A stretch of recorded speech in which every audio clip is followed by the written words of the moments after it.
Japan news you need to know.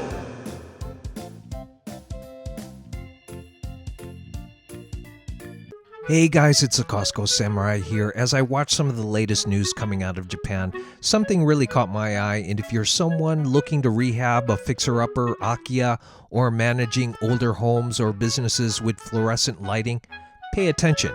This could save you from a costly mistake. If you find this useful, don't forget to like, subscribe, and share.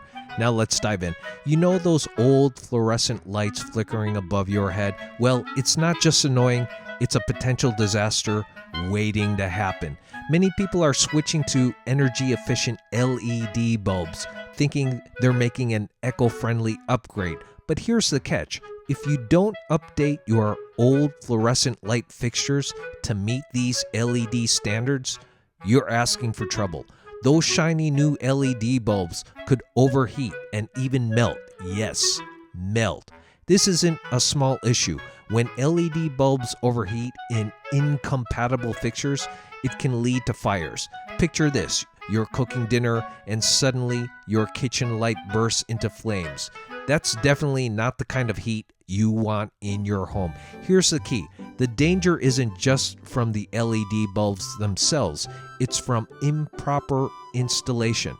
You can't just pop in an LED bulb into an old fluorescent fixture and call it a day. The entire fixture needs to be replaced or modified to handle the new bulb safely. If you skip this step, you're literally playing with fire.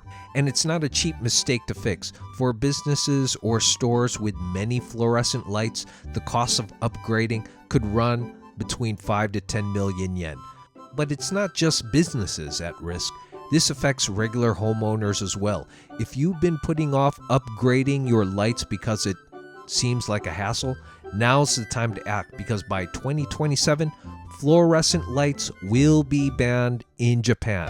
So the government is essentially telling us, wake up and fix this before it's too late. So if you've got those old fluorescent lights still hanging around in your home, office, or even a fixer-upper Akiya, don't just swap out your LED bulb without upgrading the fixture first, especially if those fixtures are over 5 years old. You're risking a disaster. Take action now to ensure your upgrades are done right before your old lights decide to upgrade themselves in a blaze of glory. Hope you find this helpful. Please like, subscribe, and share, and see you guys on the next video.